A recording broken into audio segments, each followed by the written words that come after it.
प्रिय छात्राः, नमो नमः। अहं प्रशिक्षित स्नातक संस्कृतस्य शिक्षिका रेणु नरसिंहपुरतः अस्मि। केन्द्रीयविद्यालयः संगठनः जबलपुरसंभागः पक्षतः आयोजितं प्रत्यक्षः प्रसारकक्षार्थं सर्वेषां हार्दं स्वागतम्। अद्य वयं सप्तमी कक्षायाः रुचिरा इति संस्कृतपाठ्यपुस्तकस्य पञ्चमं पाठं पठामः। पाठस्य नाम किं? पाठस्य नाम अस्ति पंडिता रमाबाई। आज हम पंडिता रमाबाई के बारे में इस पाठ के माध्यम से पढ़ेंगे। एषा रमाबाई महोदयाया जीवन कथा अस्ति। यह रमाबाई महोदय की जीवन कथा है। अत्र तस्याः जीवन संबंधाः घटना सन्ति। यहाँ उनके जीवन से संबंधित घटनाएं हैं। सा जीवने किम किम अकरोत्, उन्होंने जीवन में क्या क्या किया। समाजस्य कथम सेवाम अकरोत्, समाज की किस प्रकार से उन्होंने सेवा की। किम अपठत, कुत्र कुत्र गतवती, क्या पढ़ा, कहाँ कहाँ वह गई। समाजस्य तस्याः योगदानम किम, और समाज में उसका योगदान क्या है। इन सब के बारे में हम इस पाठ के माध्यम से पढ़ेंगे। तो सबसे पहले देखिए बच्चों, 23 अप्रैल 1858 को मैसूर रियासत के गंगमूल के जंगलों में एक ब्राह्मण परिवार में पैदा हुई रमाबाई के बचपन का नाम रमा डोंगरे था। ये वह दौर था जब ब्राह्मणवादी समाज महिलाओं को संस्कृत पढ़ाने की इजाज़त नहीं देता था। पंडिता रमाबाई को वेद और संस्कृत का बहुत ही अच्छा ज्ञान प्राप्त था। सन 1882 में भारत में शिक्षा की पड़ताल करने के लिए भारत सरकार ने हंटर शिक्षा आयोग की नियुक्ति की। हंटर आयोग के द्वारा रमाबाई ने महिला शिक्षा के लिए अपनी आवाज़ बुलंद की और उनकी आवाज़ सीधे क्वीन विक्टोरिया के कानों तक पहुंची। रमाबाई 1883 ईस्वी में इंग्लैंड गई और वहां एक कॉलेज में संस्कृत की प्रोफेसर बन गई। हिंदू धर्म में फैली कुरीतियाँ, सती प्रथा और विधवा प्रथा उन्हें कचोट रही थी, अंदर ही अंदर खाए जा रही थी।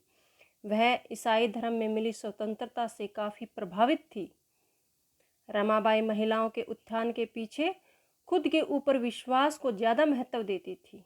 लिहाजा उन्होंने पूना में आर्य महिला समाज की स्थापना की और स्त्री शिक्षा पर पुरजोर काम करने लगी। उन्होंने स्कूलों में महिला शिक्षिकाओं की तादाद बढ़ाने और स्वास्थ्य के क्षेत्र में भी ज़्यादा महिलाओं को लाने की मांग की थी। तो बच्चों, चलो पंडिता रमाबाई के बारे में थोड़ा और विस्तृत जानकारी ग्रहण करते हैं इस वीडियो के माध्यम से। अब से कोई 150 वर्ष पहले भारतीय समाज में स्त्रियों को उनका अधिकार दिलाने के लिए जिन लोगों ने जीवन भर अनथक प्रयास किए, उनमें राजा राम मोहन राय, पंडित ईश्वर चंद्र विद्यासागर, महर्षि कर्वे और पंडिता रमाबाई प्रमुख हैं। पंडिता रमाबाई का जन्म 23 अप्रैल सन 1858 को कर्नाटक के गंगमूल के जंगलों में हुआ था। उनके पिता अनंत शास्त्री ने समाज के विरोध की परवाह न करके अपनी पत्नी और दोनों बेटियों को संस्कृत की शिक्षा दी। इसके फलस्वरूप उन्हें अपनी पैतृक संपत्ति और घर-बार छोड़कर जंगलों में भटकना पड़ा। वो अपने परिवार को लेकर एक स्थान से दूसरे स्थान पर भटकते रहे। तीर्थ स्थानों में कथा वार्ता से गुजारा चलता था। कभी-कभी तो कई दिनों तक भूखे रहने की भी नौबत आ जाती। रमाबाई अभी 19-20 वर्ष की ही थीं कि भूख, गरीबी और बीमारी से उनके माता-पिता और बड़ी बहन चल बसे। बड़े भाई श्रीनिवास के साथ इधर-उधर घूमते हुए रमाबाई कलकत्ता पहुंची।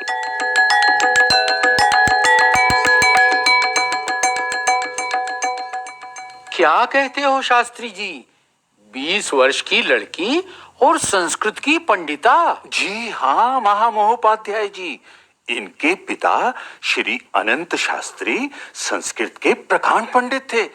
बड़ी सरस कथा कहते थे। सुना है स्वयं रमाबाई को भी पूरा भागवत पुराण कंठस्थ है। अच्छा, तब तो हम भी ऐसी विदुषी कन्या से अवश्य मिलना चाहेंगे। हाँ हाँ, हाथ कंगन को आरसी क्या, परसों की सभा में उन्हें भी निमंत्रित कर लेते हैं। सभी पंडितों के सामने परीक्षा भी हो जाएगी। हाँ, ये ठीक रहेगा।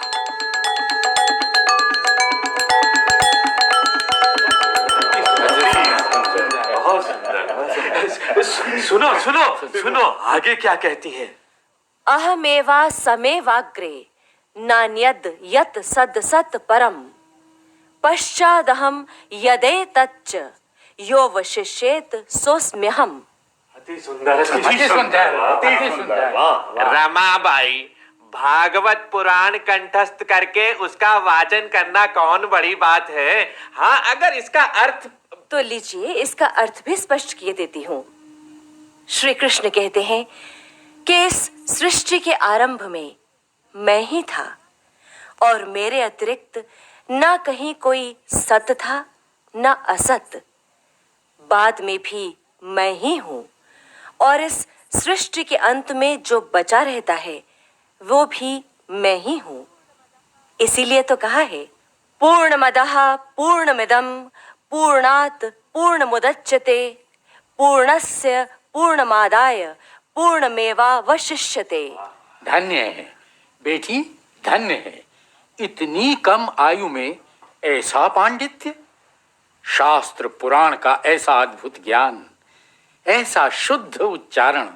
तुम तो साक्षात सरस्वती की अवतार हो बेटी। नाहं सरस्वती साक्षात् मन्यध्वे माम न शारदाम किंतु तस्या सभा मध्ये एकाहम परिचारिका। सुना आप लोगों ने, कैसी प्रत्युत्पन्न मति है। तत्काल श्लोक रचना कर लेती है और उस पर विनम्रता ऐसी कि अपने आप को सरस्वती की सभा की एक परिचारिका, दासी मात्र कह रही हैं। अब तो मुझे कोई संदेह नहीं रहा कि इन पर सचमुच मां सरस्वती की बड़ी कृपा है। हाँ, ये तो सच। क्यों शास्त्री जी? हाँ। महामहोपाध्याय जी ठीक कह रहे हैं। हम लोगों ने हर तरह से इनकी परीक्षा लेकर देख लिया है। ये संस्कृत की पंडिता हैं।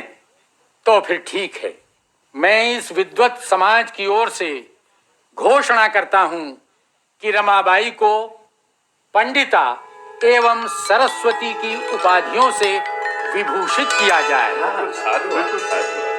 साधुवाद पंडिता रमाबाई सरस्वती। ये तो आपकी उदारता है महामहोपाध्याय जी।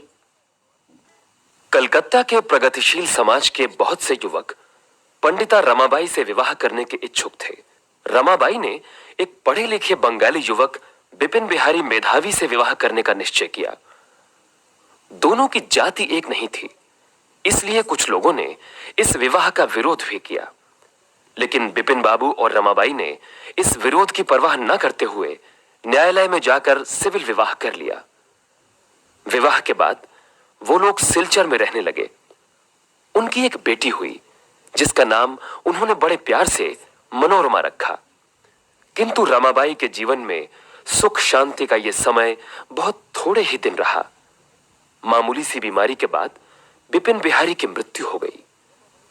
इसके बाद सिलचर में रमाबाई का मन नहीं लगा। वो अपनी नन्ही बच्ची को लेकर पूना आ गई। यहां स्त्री शिक्षा के समर्थक और समाज सुधारक महादेव गोविंद रानडे और उनकी पत्नी रमाबाई रानडे से उनका अच्छा परिचय हो गया। वो कभी कभी शास्त्र चर्चा करती थीं और स्त्रियों में जागरूकता लाने का प्रयास करती थीं।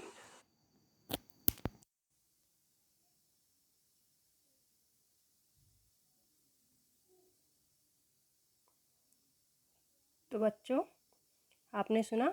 अब हम अपने मूल पाठ की ओर चलते हैं, पंडिता रमाबाई, जिसका हम संस्कृत में वाचन करेंगे और अर्थ स्पष्ट करते हुए चलेंगे। बच्चों, इस पाठ में हम स्त्रीलिंग शब्दों की अधिकता देखते हैं। तो जो जो स्त्रीलिंग शब्द आए हैं उनको मैं साथ साथ में बताते हुए चलूँगी और मैंने उन शब्दों को अंडरलाइन किया हुआ है, तो आप भी ध्यान रखिएगा। स्त्री शिक्षा क्षेत्रे, स्त्री शिक्षा के क्षेत्र में सप्तमी विभक्ति एकवचन, अग्रगण्या आगे गिनी जाने वाली पंडिता रमाबाई सन 1858 तमे ख्रीष्टाब्दे जन्म लगभग।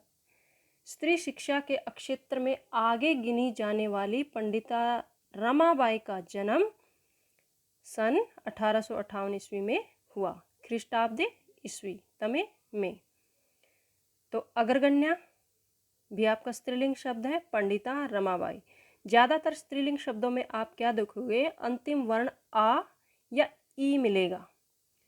स्त्रीलिंग शब्दों की ज़्यादातर पहचान में क्या देखोगे आप, अंतिम वर्ण आ या ई होगा। तस्या पिता, तस्या उसके सर्वनाम शब्द है और जो कि पंडिता रमाबाई के लिए आया है, षष्ठी विभक्ति का एक वचन रूप है। तस्या पिता अनंत शास्त्री डोंगरे माता च लक्ष्मीबाई आस्ताम। उसके पिता अनंत शास्त्री डोंगरे और माता लक्ष्मीबाई थी। आसीत आस्ताम आसन, आस्ताम आपका द्विवचन है क्योंकि दोनों के लिए आया है, माता और पिता दोनों के लिए आया है, तो एक के लिए आया तो आसीत द्विवचन आस्ताम और बहुवचन आसन। तस्मिन काले, तस्मिन होता है उस, काले समय में, स्त्री शिक्षाया स्त्रियों की शिक्षा, स्थिति, स्थिति या दशा, चिंतनीय चिंतनीय आसीत थी। उस समय में स्त्रियों की शिक्षा की दशा सोचनीय थी, अर्थात स्त्रियों की शिक्षा पर कोई जोर नहीं दिया जाता था। स्त्रीणाम कृते संस्कृत शिक्षणम प्रायः प्रचलितम न आसीत। स्त्रियों के लिए, स्त्रीणाम षष्ठी विभक्ति बहुवचन रूप है, स्त्रियों के लिए, कृते के लिए, संस्कृत शिक्षणम संस्कृत की शिक्षा प्राय लगभग प्रचलित नहीं थी, अर्थात संस्कृत की शिक्षा लड़कियों को नहीं दी जाती थी। किंतु डोंगरे रूढ़िबद्धाम धारणाम परित्यज्य स्वपत्नीम संस्कृतम अध्यापत। किंतु डोंगरे, डोंगरे कौन थे, रमाबाई के पिता ने रूढ़िबद्धाम, रूढ़िबद्धाओं जो पारंपरिक तौर तरीके थे, जो परंपराएं थी, जो धारणाएं थी, परित्यज्य छोड़कर, उनको छोड़कर, स्वपत्नीम अपनी पत्नी को संस्कृत में अध्यापन करवाया, अर्थात संस्कृत की पढ़ाई उन्होंने करवाई अपनी पत्नी की। एतदर्थम सह समाजस्य प्रताड़नाम अपि असहत, इसके लिए उन्हें समाज की प्रताड़ना भी सहन करनी पड़ी। अनंतरम रमा अपि स्वमातुः संस्कृत शिक्षा प्राप्तवती। अनंतरम बाद में रमा अपि भी स्वमातुः अपनी माता से संस्कृत शिक्षा प्राप्तवती, संस्कृत की शिक्षा प्राप्त की। रमाबाई ने संस्कृत की शिक्षा किससे प्राप्त की थी, अपनी माता से। आगे चलते हैं बच्चों। कालकर्मेण रमायाः पिता विपन्न संजातः। कालकर्मेण, कालक्रम के अनुसार, समय के अनुसार, रमायाः, रमायाः षष्ठी विभक्ति एक वचन, रमा के पिता, पिता विपन्न होता है निर्धन, संजात है हो गई। समय के अनुसार रमा के पिता निर्धन हो गई। तस्याः पितरौ ज्येष्ठा भगिनी च दुर्भिक्ष पीड़िता दिवंगता। तस्याः उसके, पितरौ, पितरौ माता और पिता दोनों के लिए होता है, द्वंद्व समास, माता पितरौ, माता च पिता च, धर पितरौ दोनों के लिए। माता और पिता, ज्येष्ठा भगिनी, ज्येष्ठा बड़ी, भगिनी बहन, च और दुर्भिक्ष पीड़िता, दुर्भिक्ष होता है अकाल, अकाल से पीड़ित होकर, दिवंगता, दिवंगता मृत्यु को प्राप्त हो गई। उसके माता पिता और उसकी बड़ी बहन अकाल पीड़िता में उनकी मृत्यु हो गई। ज्येष्ठा भगिनी, यहाँ पर विशेषण विशेष्य प्रयोग है। भगिनी आपका विशेष्य है और ज्येष्ठा उसका विशेषण है, जो कि बहन की विशेषता बता रहा है कि वो बहन कैसी थी, बड़ी। तो क्या कहा है कि उसके माता पिता और बड़ी बहन का अकाल में मृत्यु हो गई। तदंतरम रमा स्वज्येष्ठ भ्राता सह पदभ्याम समग्रम भारतम अभ्रमत। तदंतरम उसके बाद, रमा स्व, स्व होता है अपने, ज्येष्ठ भ्राता, ज्येष्ठ बड़े भ्राता भाई के साथ, सह माने साथ, पदभ्याम पैदल ही, समग्रम संपूर्ण, सारे, भारतम भारत में, अभ्रमत घूमी, अर्थात उन्होंने संपूर्ण भारत की पैदल यात्रा की। भ्रमण क्रमे सा कोलकाताम प्राप्त, भ्रमण क्रम में वह कोलकाता, भ्रमण करते हुए वह कोलकाता पहुंच गई। सा वह कौन, रमाबाई। सार्वनामिक शब्द है और रमाबाई के लिए आया है। संस्कृत वैदुष्येण सा तत्र पंडिता सरस्वती च इति उपाधिभ्याम विभूषिता। संस्कृत की विद्वत्ता के कारण, अर्थात वो संस्कृत की बहुत बड़ी विदुषी थी, बहुत अत्यधिक उसको संस्कृत का ज्ञान था, इसलिए वहाँ पर उसे पंडिता और सरस्वती की उपाधियों से विभूषित किया गया या सम्मानित किया गया। उपाधिभ्याम विभूषिता। तत्रैव सा ब्रह्म समाजेन प्रभाविता वेदाध्ययनम अकरोत्। तत्र एव, तत्र धन एव संधि करेंगे तो यहाँ पे वृद्धि संधि है। तत्र धन एव, तत्रेव, वहाँ ही, तत्र माने वहाँ, एव माने ही, वहाँ ही, वहीं, सा वह ब्रह्म समाजेन प्रभाविता, ब्रह्म समाज से बहुत अधिक प्रभावित हुई। वेद अध्ययनम अकरोत्, ब्रह्म समाज से प्रभावित होकर उसने वेदों का अध्ययन किया। पश्चात सा स्त्रीणाम कृते वेदादीनां शास्त्राणां शिक्षाई आंदोलनम प्रारब्धवती। इसके पश्चात उसने स्त्रियों के लिए वेद आदि शास्त्रों की शिक्षा के लिए आंदोलन आरंभ किए। प्रारब्धवती शुरू किए। 1880 में ख्रीष्टाब्दे सा विपिन बिहारी दासेन सह बीकापुर न्यायालय विवाहम अकरोत्। 1880 ईस्वी में उन्होंने विपिन बिहारी दास के साथ बीकापुर न्यायालय में विवाह किया। सार्धैक वर्षात अनंतरम तस्याः पति दिवंगत है। सार्ध होता है आधा और एक होता है पूरा। एक और आधा कितने हो गया? 1.5 वर्षात वर्ष। 1.5 वर्ष अनंतरम, अनंतरम पश्चात या बाद में, तस्याः उसके पति ही दिवंगत है, अर्थात 1.5 वर्ष के पश्चात उसके पति की भी मृत्यु हो गई। तदंतरम सा पुत्र्या मनोरमया सह जन्मभूमि महाराष्ट्रम प्रत्यागच्छत। उसके बाद वह अपनी पुत्री मनोरमा के साथ अपनी जन्मभूमि महाराष्ट्र को लौट आई। प्रत्यागच्छत, लौट आई। नारीणाम सम्मानाय शिक्षायै च सा स्वकीयं जीवन अर्पितवती। नारीणाम षष्ठी विभक्ति बहुवचन है। नारियों के सम्मान और शिक्षा के लिए उसने अपने स्वयं के जीवन को अर्पित कर दिया या समर्पित कर दिया, अर्थात उसने अपना संपूर्ण जीवन क्या है, अपना सारा जीवन नारियों के सम्मान और शिक्षा के लिए समर्पित कर दिया। हंटर शिक्षा आयोगस्य समक्षम नारी शिक्षा विषये सा स्वमतं प्रस्तुतवती।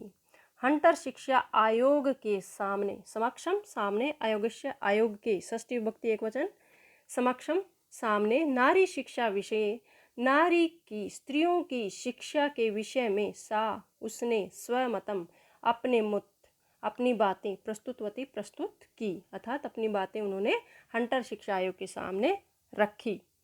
सा उच्च शिक्षार्थम इंग्लैंड देशम गतवती, और वह उच्च शिक्षा के लिए इंग्लैंड देश को गई।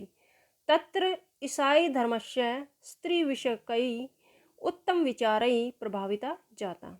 वहाँ, तत्र वहाँ, ईसाई धर्म के स्त्रियों के विषय में उत्तम विचारों के द्वारा वह बहुत ही प्रभावित हुई, अर्थात ईसाई धर्म में स्त्रियों के विषय में वह जो उत्तम विचार थे उनसे वह बहुत ही प्रभावित हुई और उन्होंने ईसाई धर्म को अपना लिया था।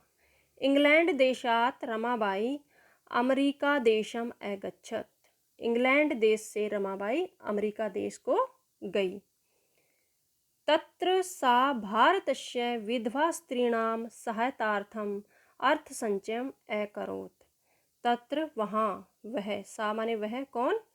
रमाबाई, भारतस्य षष्ठी विभक्ति एकवचन, भारत की विधवा स्त्रियों के लिए, विधवा स्त्रीणाम, विधवा स्त्रियों के सहायतार्थम, सहायता के लिए, अर्थ संचयम, अर्थ होता है धन, संचय माने इकट्ठा करना, अकरोत् किया।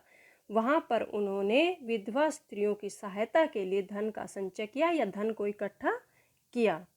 भारतम प्रत्यागत्य मुंबई नगरे सा शारदा सदनम स्थापित, और भारतम प्रत्यागत्य, भारत वापिस आकर, प्रतिधन आगत्य, आकर, मुंबई नगरे, मुंबई नगर में उसने शारदा सदनम, शारदा सदन की स्थापना की। अस्मिन् आश्रमे निस्सहाया स्त्रियः निवसन्ति स्म। इस अस्मिन इस आश्रम में, आश्रम में सप्तमी विभक्ति एक वचन, आश्रम में निस्सहाया, निस्सहाय अर्थात बेसहारा, जिनका कोई सहारा नहीं होता, वे स्त्रियां निवसंती स्मय रहती थी। देखिए निवसंती वर्तमान काल की क्रिया है, लेकिन स्मय लगने से आपकी ये भूतकाल का अर्थ देती है, इसलिए वहाँ पर क्या बताया गया है, अस्मिन आश्रम में, उस आश्रम में बेसहारा स्त्रियां रहती थी। तत्र स्त्रिय है मुद्रणम टंकणम काष्ठकला आदि च प्रशिक्षणम अपि लभन्ते स्म। तत्र वहाँ स्त्रिय है, स्त्रियां, मुद्रणम मुद्रण का अर्थात पेंटिंग का, टंकण टाइपिंग का, काष्ठकला आदि और लकड़ी की कलाकारी का आदि प्रशिक्षण भी लेती थी। प्रशिक्षणम अपि माने भी, प्रशिक्षण भी लेती थी। परम इदम सदनम पुणे नगरे स्थानांतरितम जातम। किंतु परम होता है किंतु, इदम सदनम यह सदन, पुणे नगरे पुणे नगर से स्थानांतरित हो गया, अर्थात उसको पुणे नगर में स्थानांतरित कर दिया। वो जो सदन था मुंबई नगर में, उसको बाद में क्या किया, पुणे नगर में स्थानांतरित कर दिया, उसको पुणे नगर में स्थापित कर दिया। ततः पुणे नगरस्य समीपे केडगांव स्थाने मुक्ति मिशन नाम संस्थानम तया स्थापितम। ततः उसके बाद पुणे नगरस्य, पुणे नगर के, षष्ठी विभक्ति एक वचन है, पुणे नगरस्य पुणे नगर के समीपे समीप केडगांव स्थान पर मुक्ति मिशन नाम संस्थान उसके द्वारा स्थापित किया गया। अत्र अधुना अपि निराश्रिता स्त्रियः ससम्मानं जीवनं यापयन्ति। अत्र यहाँ अधुना आज भी, अधुना अब भी, आज भी, अपि भी निराश्रिता बेसहारा, निराश्रिता जिनका कोई आश्रय नहीं है, बेसहारा स्त्रियां सम्मानपूर्वक अपना जीवन यापन करती हैं, अर्थात सम्मानपूर्वक अपने जीवन यापन करती हैं, सम्मानपूर्वक वहाँ पर रहती हैं। कहाँ पर, केडगांव के पास में मुक्ति मिशन नामक संस्थान में। 1922 तमे ख्रीष्टाब्दे रमाबाई महोदयायाः निधनम अभवत्। 1922 ईस्वी में रमाबाई महोदया का निधन हो गया। सा देश विदेशानाम अनेकाशु भाषासु निपुणा आसीत्। वह देश और विदेश की अनेक भाषाओं में निपुण थी, कुशल थी, अर्थात उसको देशी और विदेशी अनेक भाषाओं का ज्ञान था। समाज सेवायाः अतिरिक्तं लेखन क्षेत्रे अपि तस्याः महत्वपूर्णम् अवदानम् अस्ति। समाज सेवा के अतिरिक्त लेखन क्षेत्र में भी उसका महत्वपूर्ण योगदान है। किसका, रमाबाई का। क्या है, समाज सेवा के अतिरिक्त वो लेखन कला में भी उनका महत्वपूर्ण योगदान है। स्त्री धर्म नीति हाई कास्ट हिंदू वुमन इति तस्याः प्रसिद्धम रचनाद्वयं वर्तते। स्त्री धर्म नीति और हाई कास्ट हिंदू वुमेन, ये उसकी दो प्रसिद्ध रचनाएं हैं। रचनाद्वयम, रचनाद्वयम माने दो, वर्तते माने हैं, अर्थात स्त्री धर्म नीति और हाई कास्ट हिंदू वुमेन, उनकी दो प्रसिद्ध रचनाएं हैं। तो मैं आशा करती हूँ बच्चों आपको पाठ समझ में आया होगा। इसका कथासार देख लेते हैं क्या था। रमा बहु कष्टकम अनुभूतवती। रमा ने बहुत से कष्टों का अनुभव किया। पुनरअपि सा पठनम न त्यक्तवती। फिर भी उन्होंने पढ़ाई को नहीं छोड़ा, पढ़ाई को नहीं त्यागा। समाजे नारीणाम दुर्दशाम दृष्ट्वा दुखिता अभवत्। समाज में नारियों की दुर्दशा को देखकर वह बहुत दुखी हुई। तासाम उद्धारार्थम कार्यम कृतवती। और उनके उद्धार के लिए उन्होंने बहुत सारे कार्य किए। सर्वदा सा समाजस्य कार्यम अकरोत्। हमेशा उसने समाज के लिए कल्याणकारी कार्य किए। सेवा धर्मम कुर्वन्ति सा स्वजीवनम धन्यम अकरोत्। सेवा धर्म को करते हुए उसने अपना सारा जीवन धन्य किया, अपना खुद का जीवन धन्य किया। जना ताम समाज सेविका इति आदरम कुर्वन्ति। लोग उसका समाज सेविका के रूप में आदर करते हैं। तो बच्चों, हमें भी इन महान समाज सेविकाओं से या महान कार्यकर्ताओं से बहुत कुछ सीखना चाहिए और हमेशा ही एक दूसरे की मदद करनी चाहिए। और कितनी भी कठिन परिस्थिति क्यों न हो, अपने लक्ष्य को, अपने ध्येय को कभी भी नहीं छोड़ना चाहिए। जिस प्रकार से अब लॉकडाउन चला हुआ है, तो आपको क्या करना है, अपनी पढ़ाई को नहीं छोड़ना है और अपना कार्य पूरे अच्छे तरीके से करना है। धन्यवाद है।